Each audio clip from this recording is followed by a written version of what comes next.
Hello dear learner, I welcome you to the lecture 1 of week 12. And the topic of today's lecture is the notion of postmodernism. So, before I begin the lecture, I would like to share with you the concepts which will be covered today. First, we will understand what we mean by the concept of postmodernism. Second, we will discuss the origin of postmodernism or the historical background of the origin of postmodernism. And then we will also see simultaneously the important proponents of the postmodernist theory. So to begin with, what is postmodernism? Postmodernism can be understood in two important ways, because we know that it is an ideology also, but it is also used as a description of a particular society. So we can see that the concept of postmodernism is used also in the form of theory or as a theoretical concept, and it is also used to describe a certain condition or particular social economic conditions of a society at any particular point of time. Now, the postmodernism as a theory, it consists of some concepts, ideas, principles, important proponents, primary and secondary text, and also criticisms. Now, we know that any theory, it consists of some ideas. It consists of certain prime important concepts.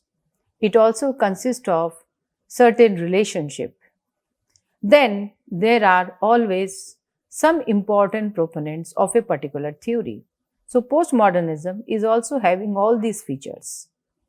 And then there are certain important texts on postmodernism. Some of them are the primary text and some of them are the secondary text. And second, any theory is incomplete without certain criticisms against it. No theory is above criticism. So postmodernism is also having its own set of critiques.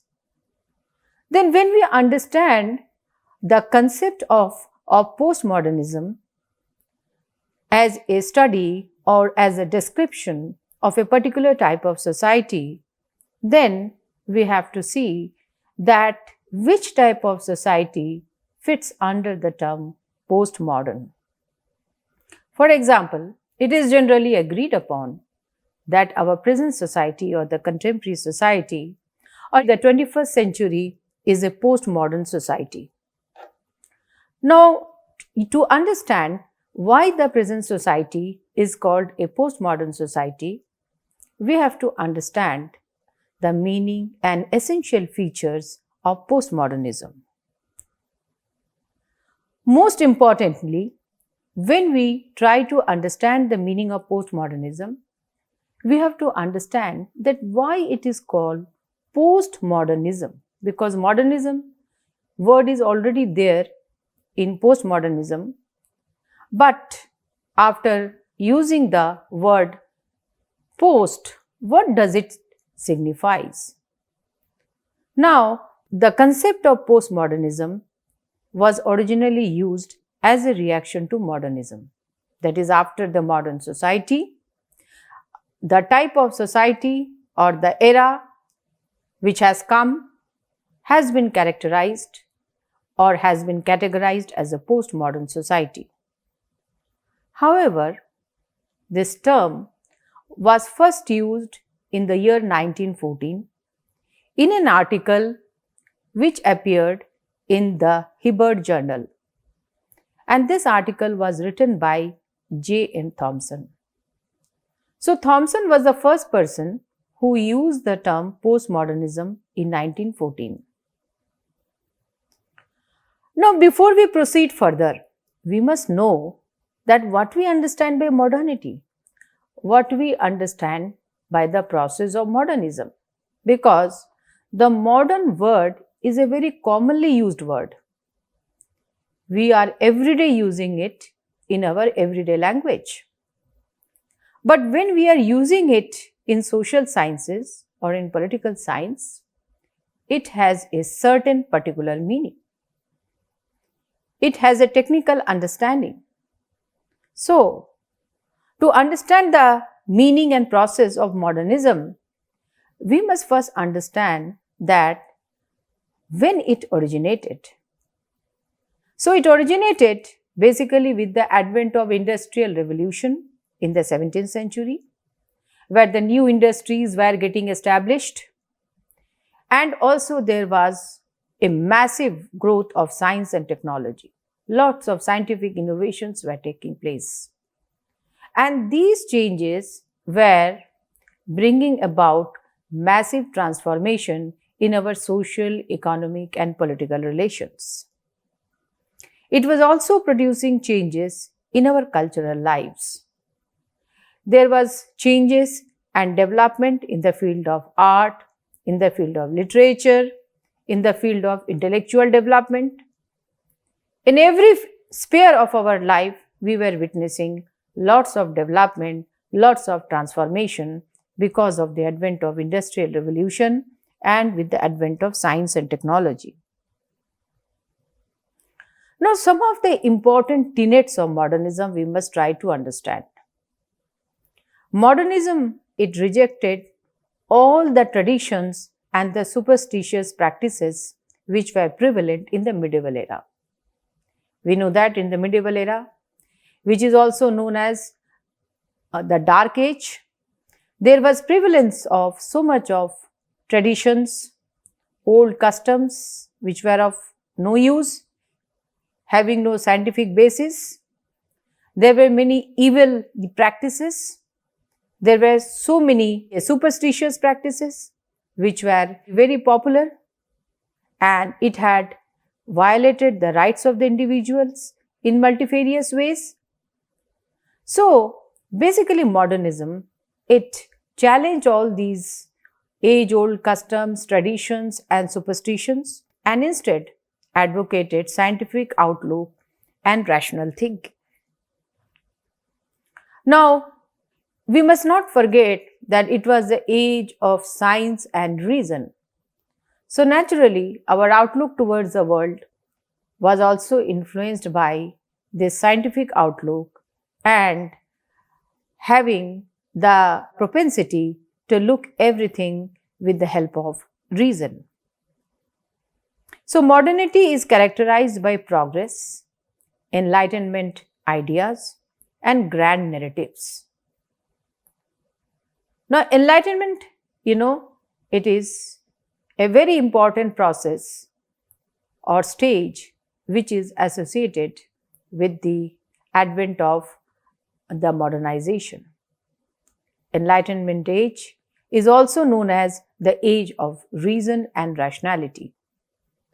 So, on the one hand, our society was progressing in the social and economic field, and on the other hand, there was use of reason and rationality, use of scientific temper, then advent of all the latest technologies and innovation. And we can see that it was also followed by growth of grand narratives. There was a tendency towards building big theories. Grand narratives means big theories, which can provide a universal understanding of certain social situation or social event or our social system with the help of a certain perspective or with the help of certain theories and concepts. So therefore, these grand narratives, emerged in the form of various ideologies like the ideology of liberalism, then Marxism. They were the grand narratives which provided us the vision of how to build a good society, how to establish a strong state, what should be the relationship between the individual and the state, and so on.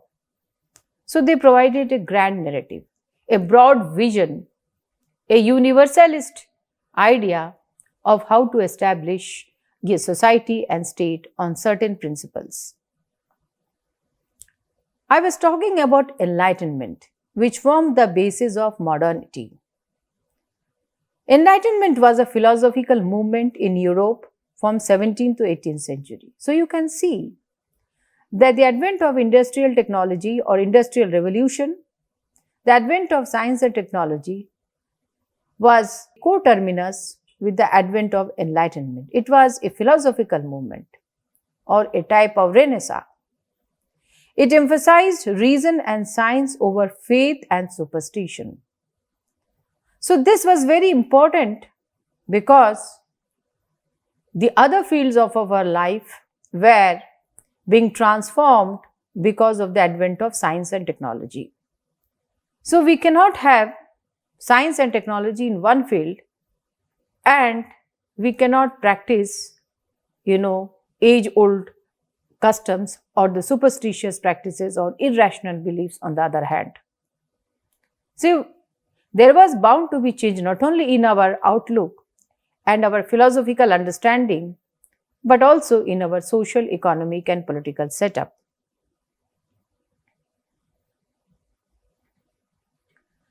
Now, postmodernists attacked the various precepts or various understanding of modernism, or you can say various claims of modernism.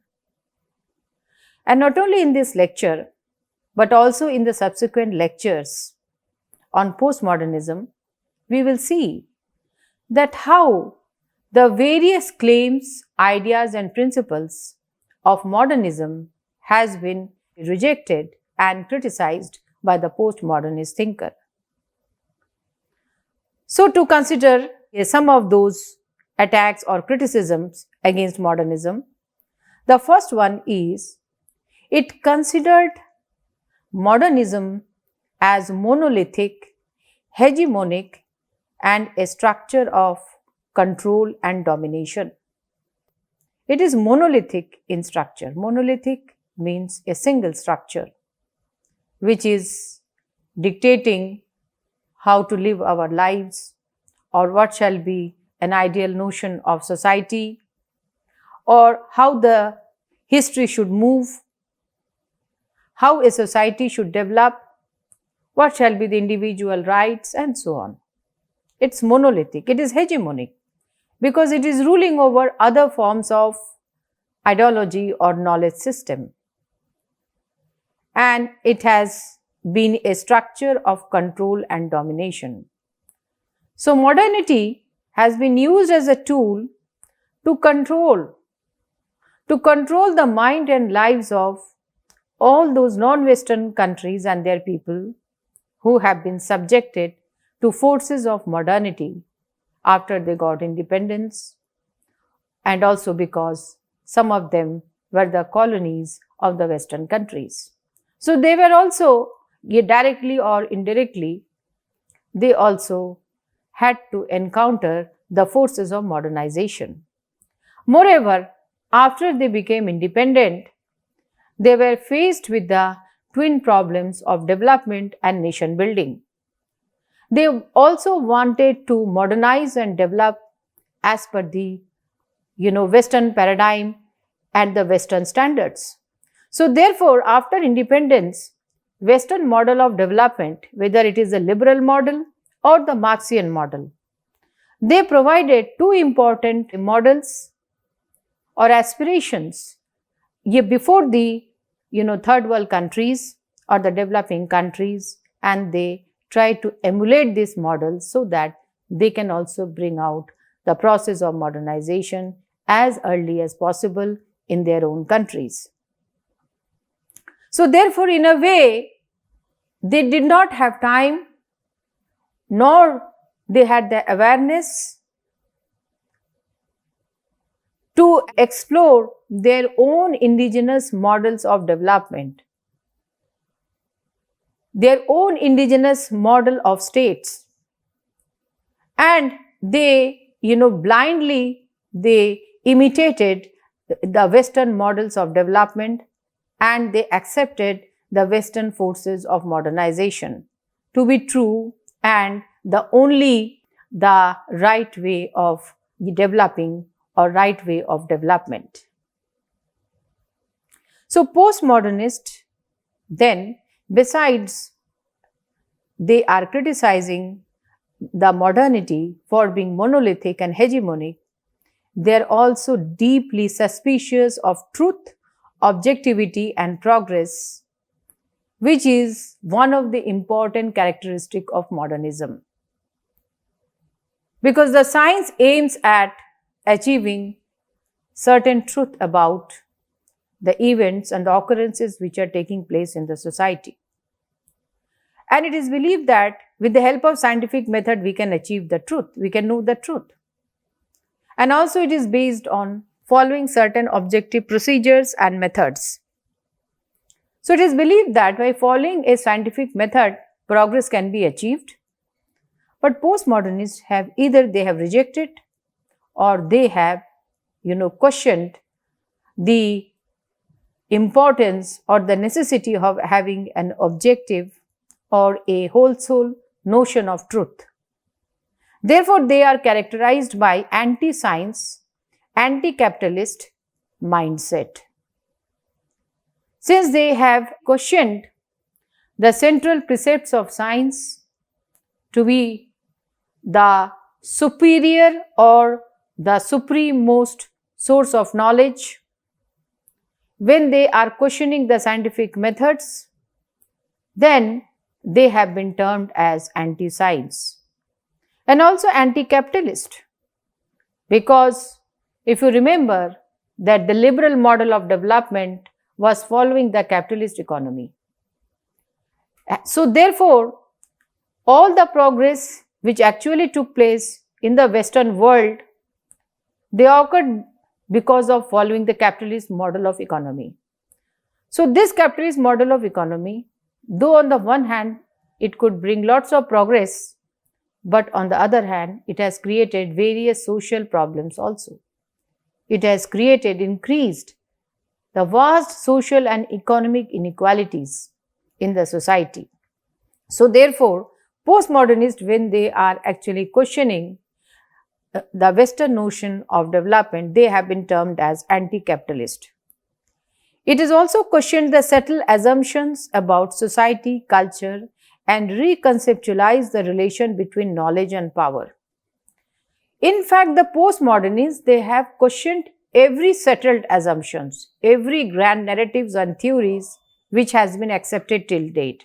They have questioned it because they believe that no theory is permanent, no assumptions, no prediction is permanent and completely true in nature. Besides that, they have also reconceptualized the relation between knowledge and power. Because knowledge, though it seems to be objective and neutral as claimed by the modernist, they are not so neutral and objective. They have been used by the rich and the powerful to exercise power and domination in multifarious ways. So they have emphasized upon studying the relationship between knowledge and power.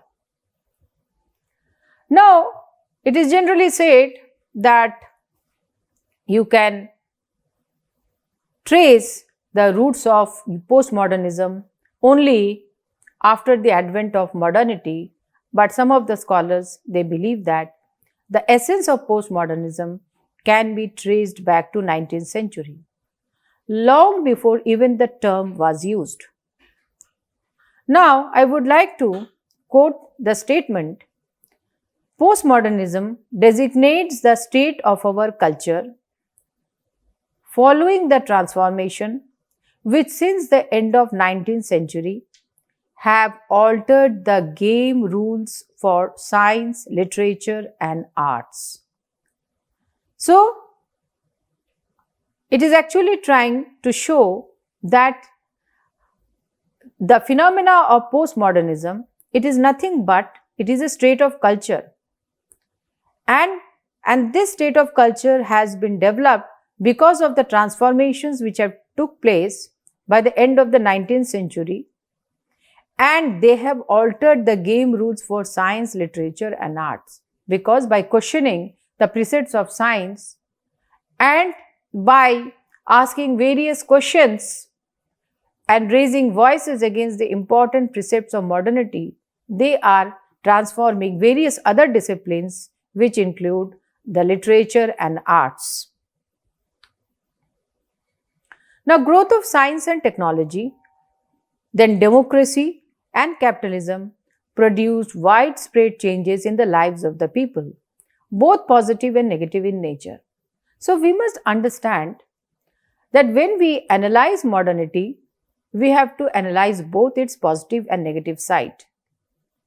On the one hand, on the positive side, we can say that modernity has been accompanied by growth of science and technology. With the establishment of democracy, we had the establishment of very strong state and rule of the people. Then capitalism, they all produce widespread changes in the lives of the people in the positive sense of the term. They increase the standard of living. But negative, along with growth and progress, it also produced a type of pessimism, destruction and loss. There was a sense of alienation. There was a sense of loss that in spite of making so much of progress, some of the people or some of the segment of the society, they were feeling deprived as if they could not enjoy the fruits of development. And also, the forces of science and technology have unleashed so much of destruction. Yet during the two wars we have already witnessed, and also during the various, small wars or the ethnic wars or civil wars which have taken place after the Second World War, illustrate the destructive forces of technology. So we can say that the modernity is accompanied by both optimism and pessimism. One of the very important postmodern theorists, in fact, the first postmodern theorist, Friedrich Nietzsche, have rejected the Enlightenment ideas. He has said that Enlightenment have talked about the illusion of progress, impossibility of truth and objectivity, and universal rationality. So he argues that the Enlightenment tradition have promised lots of hope, aspiration and dreams for the people, that it will bring about lots of progress, development, advancement, enhancement of the living standards of the people. But in reality, what happened? In reality, all those hopes were not realized. And on the other hand, it created so much of inequalities in the society. It created so much of, despair in the society, so much of deprivation among certain section of the society. And then he argues that there cannot be one truth. And we have to understand that besides objective, there is an element of subjectivity that also needs to be understood when we are studying human society. And we cannot have a universal rationality, because universal rationality is a very abstract term, a generalized term, which actually hides the multiple differences which an individual faces or has actually in the society. And because of those differences, he or she faces a number of discrimination and inequalities in the society. Now, some of the other thinkers who have written on postmodernism, like Levi-Strauss, Daniel Bell, and Ruth Benedict, have also criticized the principles of modernism in the late 19th and early 20th century. So you can see that though we are characterizing basically the present society or the 21st century as a postmodern society, but the criticism of modernity have started much earlier, even in the 19th century and in the 20th century by some of the writers which we have mentioned. In the 1970s, the term postmodernism was used to describe new movements which rejected modernism in architecture. We have seen that how the advent of postmodernism has impacted almost every dimensions of social life. And in the 1970s, we see that it has impacted the study of architecture. Similarly, it has also impacted the cultural studies. Nietzsche argued that there is no one interpretation of truth and morality, especially the modernist interpretation. There are multiple versions of truth, multiple versions of morality, and the modernist concept of morality and truth is not the only version. This is one of the very important criticism which has been actually done by the various postmodernist thinkers. Now, some of the other thinkers, important thinkers on postmodernism were Michel Foucault, Francois Lyotard, Louis Irigaray, Jacques Derrida, Hayden White, and Richard Rorty. And in the subsequent lectures, we will see some of their ideas on postmodernism. They all have criticized Western modernism and rationality, because modernism is a phenomena which is associated with the West. So they have actually criticized Western notion of modernity and rationality. Rise of new liberal economies, feminism and identity politics have set the tone for rise of postmodernism. So some of the other developments which were actually gaining ground and which had gained sustenance from the postmodernism were the rise of new liberal economies, then feminism, identity politics, because the postmodernism or the postmodernist thinkers also talk about fragmentation, then recognition of plurality in the society, recognition of multiple identities in the society, and it also negates talking or understanding individual as an abstract individual. Every individual is having multiple identities. So feminists argue that the gender identity needs to be taken into consideration. Then only we will understand that how individual, because of their gender, are facing various forms of discrimination in social and economic field. Lemert emphasized upon three interrelated changes in the Western society that led to the success of postmodernism.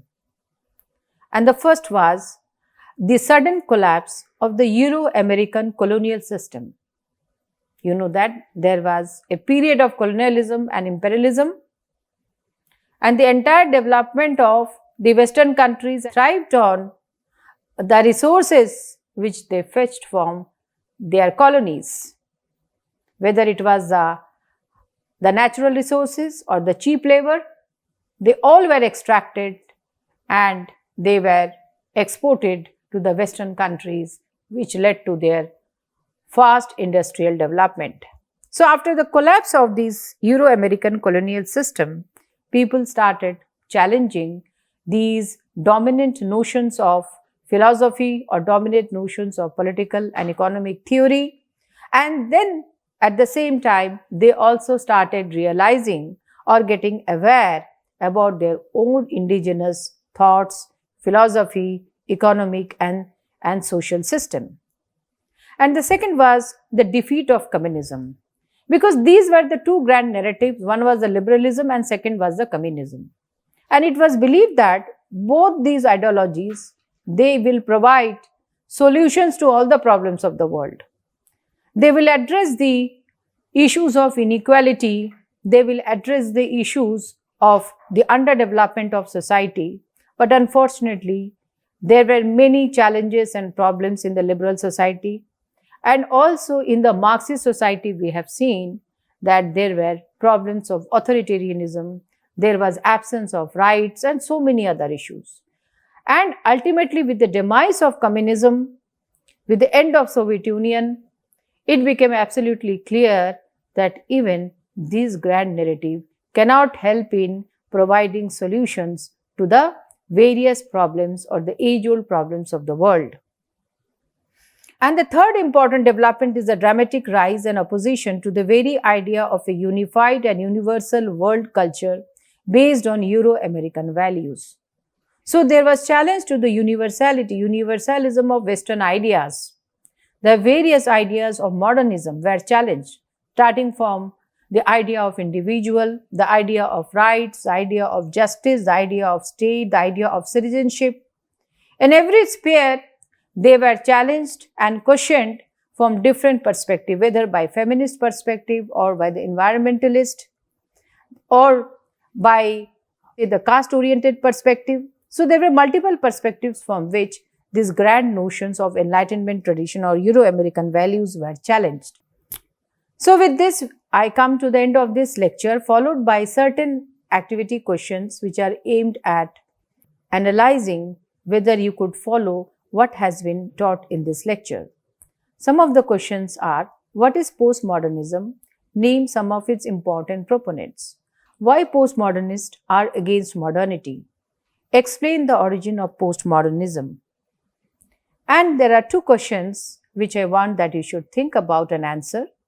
The first is, can you give some of the examples to illustrate that you live in a postmodern society? Because now when you know that what are the features of postmodern society, you can answer whether you agree with the statement that you live in the postmodern society. And you have to illustrate this with the help of example. Then the second is, can you think of two reasons why micro-narratives rather than macro-narratives are more useful in explaining the differences in the society? So, with that, I come to the end of this lecture. Hope you have enjoyed it. Thank you very much.